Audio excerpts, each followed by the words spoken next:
এত অশ্লীলতা যাকে আমরা সবাই ভগবানের জায়গা দিয়েছি। এখন কিছু ইউটিউবার ভিউজ বাড়ানোর জন্য মাকে নিয়ে তারা যা বলছে, বলতে খারাপ লাগছে, কথা বলে।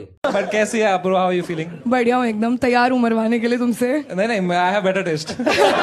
আর তাতে মিলিয়ন ভিউজ যাচ্ছে। আর আগে বাবা মাকে নিয়ে খারাপ শব্দ বললে মারপিট হতো, এখন মিলিয়ন ভিউজ আনার জন্য ইন্ডিয়া গট লেটেস্ট কথা বলছে।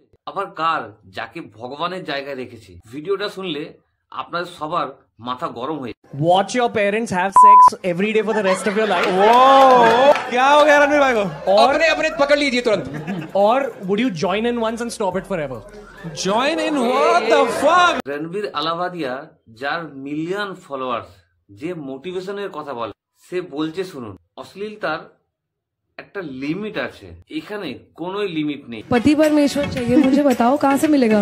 6 फुट 4 इंच भाई ये तो उसी पे डोरे मार रही है सीधे भाई। और नीचे से मिनिमम 6 इंच। कह रही वो तो मेरे पास भी नहीं है। ठीक है चलेगा, नीचे से चेंज नहीं है तो कितना है? Don't answer that. Don't answer. India god latent, যেখানে মাকে বাবাকে নিয়ে যা খুশি বলতে পারছে। এই ভিডিও দেখে অ্যাকশন নিয়েছে सीएम देवेंद्र फडणवीस। बहुत भद्दे तरीके से कुछ चीजों को कहा गया है, प्रेजेंट किया गया है।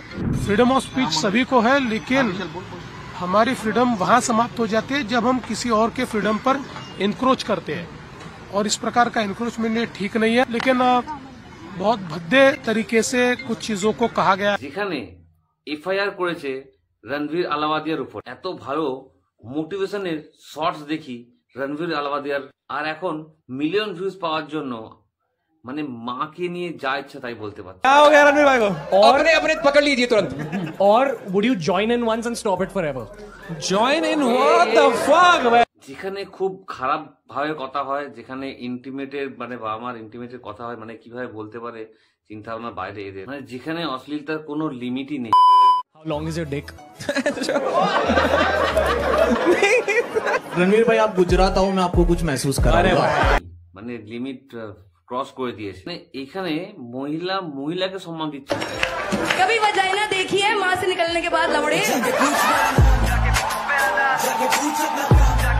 এই মহিলা পাবলিকলি কিভাবে এটা বলতে পারে?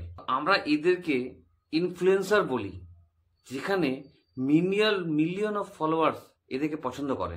এই ব্রডকাস্টটা মিলিয়ন ভিউজ যাচ্ছে শুধু গালিগালাজ শোনার জন্য। এই ব্রডকাস্টে এত লোক আসছে যেখানে এইসব শোনার জন্য লোক এনজয় করছে, মানে এখানে অশ্লীলতার কোনো সীমাই নেই। আর যারা এনজয় নিচ্ছে এই প্রাইভেট পার্ট শুনে, এদেরকে আর কিছু বলারই নেই। এদের মতো ইনফ্লুয়েন্সারকে পিএম নরেন্দ্র মোদী অ্যাওয়ার্ডে সম্মানিত করছে।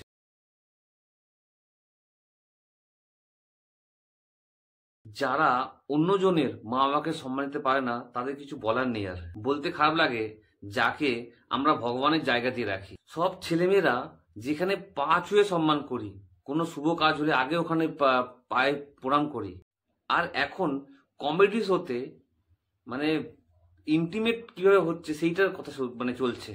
আর এতে মিলিয়ন ভিউজ যাচ্ছে, আর ছেলেমেয়েরা এতে এনজয় করছে এটা শোনার পর। তো দোষ এদের যেমনি আছে, আর যারা শুনছে তাদেরও সেম দোষ আছে। যেখানে খারাপ শব্দ ইউজ হচ্ছে, খারাপ ভাবে ইউজ হচ্ছে, সেই টিকিট আমরা কিনে যাচ্ছে এখানে, আর সেখানে খারাপ জিনিসে ভিউজ মিলিয়ন যাচ্ছে। এখন যা দেখা যাচ্ছে এইসব জায়গায় আর কিছু মানে বলার নেই, মানে সব শব্দ মুছে যাচ্ছে এইসব শুনে। তো আরো অনেক কিছু বলার ছিল, যেখানে মানে আর কিছু বলা যাচ্ছে না। তো ভিডিওটা দেখবেন ভালো করে। তো আপনারা ভিডিওতে কমেন্ট করবেন যে আসল দোষগুলো কার, যারা স্টেজে বলছে তারা, না যারা শুনতে আসছে তারা। ভিডিওটা এখানে শেষ করলাম। তো আপনারা অবশ্যই কমেন্টে জানাবেন যে দোষটা মেন কার, কারা কারা দোষ করছে এখানে। তো ভিডিওটা ভালো লাগলে অবশ্যই চ্যানেলকে সাবস্ক্রাইব করবেন। দেখা হচ্ছে নেক্সট ভিডিও নিয়ে।